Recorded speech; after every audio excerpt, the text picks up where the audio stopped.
The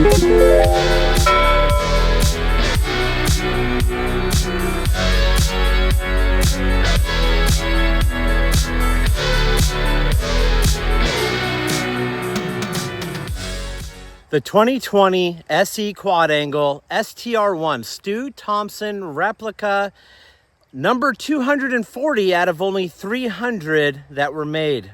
This is a bone stock SE blue with chrome parts.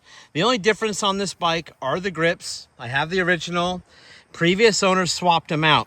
On this episode, we're going to get into the full customization of this bike, starting with some brand new Flite pads and a uni pro plate and black washers that we can put between the axle nut and the chrome forks, and back here between the axle nut and the blue dropout. And these help save your paint, your chrome. I highly recommend using these washers. You can get them in all sorts of colors. All right, the STR pads are pretty cool. I actually have a couple sets of these because this is the third STR1 that I've owned. But I'm going to be doing a full custom build, and I want the custom checkered pads because I think it's going to accent it quite nicely. These SE STR pads are leather. They're really nice. They're not snap, they're Velcro, but they are great quality, beautiful pad set. But I think with what I'm getting ready to do, those are going to look a lot better on there than the SE ones.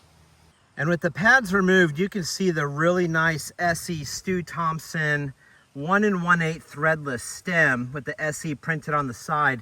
It's anodized in kind of a brown color.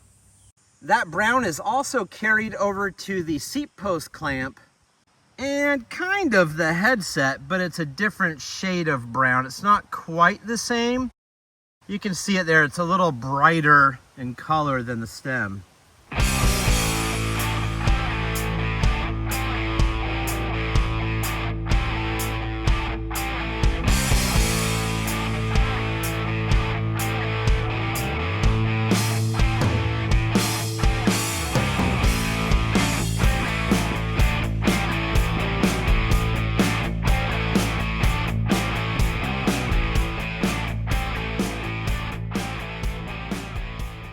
And really nice tall SE bars. These Pro bars are a bit wider and a bit taller.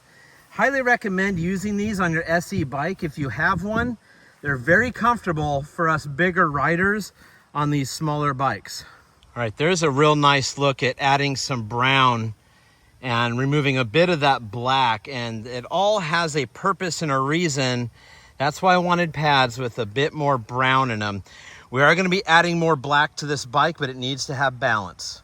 All right, number plate added. It's a uni plate and does come with a uni decal that would go on the top center, but I'm not going to use that because I'm going to use a very special decal or decals for that number plate.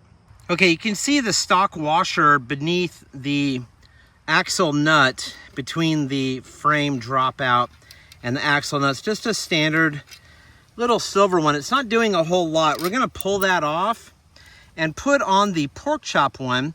And if you look at the pork chop one, it has a PC on it, but you can flip it around, put the washer on, then put the nut back on and tighten it down. And that's just a better look than that silver one. And again, there's a reason why I use the black one. We're going to talk about that in a minute.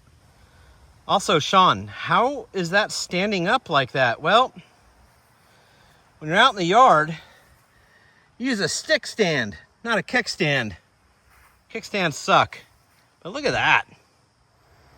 All right, had to move into the shade a little bit. It is still kind of warm out. We're creeping into fall here in New Hampshire, and I want to give you an update on this bike because I bought it a while back. I did a video on it when I bought it, and there hasn't been much talk about it, but don't worry, we have big plans for this. So we're going to be shipping this off back to my shop in Texas, where we're going to do a complete custom build on this bike. Why did I want another STR Quadangle? Well, I sold the other two, and I kind of feel like I messed up. After I built the Mike Buff Tough Guy Tan PK Ripper, I thought it needs a matching Quadangle. Is it going to be identical to the PK Ripper? No. I think I'm going to retain a lot of these parts, but we are going to be changing the color to Tough Guy Tan and adding a lot of other parts to this bike. Decals, seat post, a bunch of stuff. Pedals, probably something in the drivetrain, power disc maybe, something like that, just to set it off a bit, and it won't look anything like that. Okay, hang in there and help me out. I'm planning on probably keeping the forks chrome, keeping the wheels the way they are, removing the reflector, of course, keeping the chrome bars, adding a black seat post, adding a black chain ring setup, and then we're changing the complete color of the bike to Tough Guy Tan and using the brown SE decals. And those are gonna have to go, sadly, but a Tough Guy Tan, have you ever even seen one? I've seen only one and it looked really rad. Okay, now you know the game plan. This obviously isn't gonna be all completed in this one video because now I've gotta go put it in a box and send it all the way back from New Hampshire to Texas. So when I get back there around the middle of October, it'll be there waiting for me. I've already talked to my powder coater. He's got the same Tough Guy Tan set off to the side that he used on my PK Ripper build. So they will match identically in color. The builds will be different, but they're gonna complement one another. And we're gonna have a really cool race bike Quadangle in Tough Guy Tan and black. I think it's gonna look great. I can't wait to reveal them to you together when it's all done. So you're gonna have to hit that subscribe button so you see that video when it comes out. Probably sometime around the end of October, beginning of November. That's just the way bike builds work sometimes. You can't get it all into one video. Sometimes you gotta spread them out. But don't go anywhere. We still got more in this video right here. We gotta box this up and ship it off.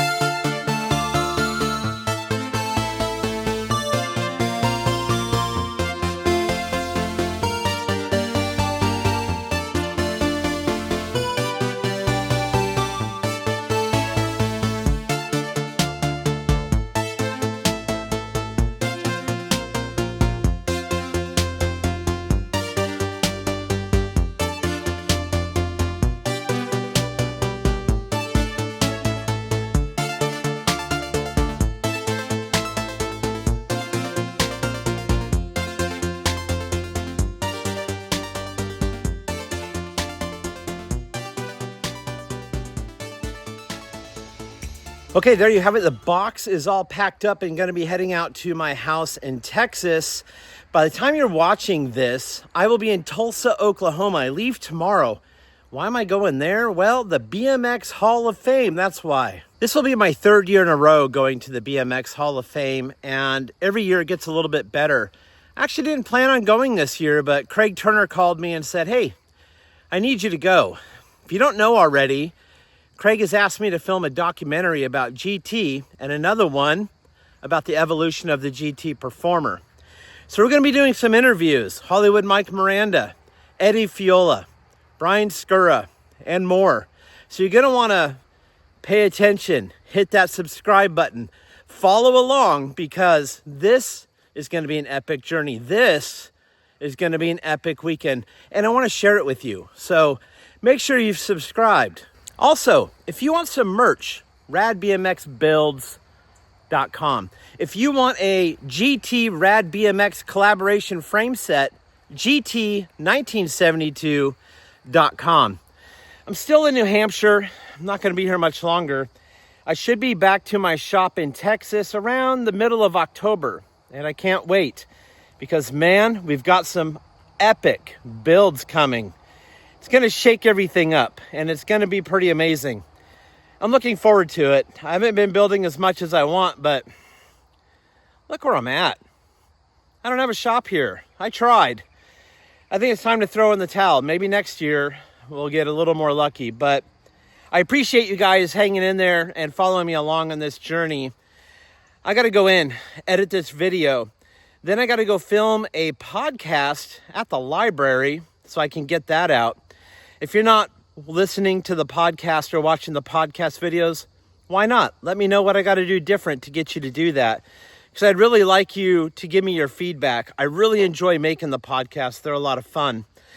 So I need to do some laundry and pack because I'm leaving tomorrow for 5 days. And when I get back, it's kind of time to wrap it up.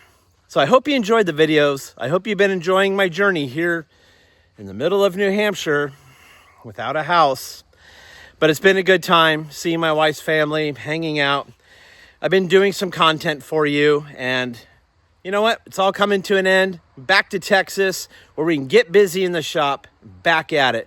So thanks for watching the videos. Leave me a comment down below. I really appreciate it. And as always, stay rad.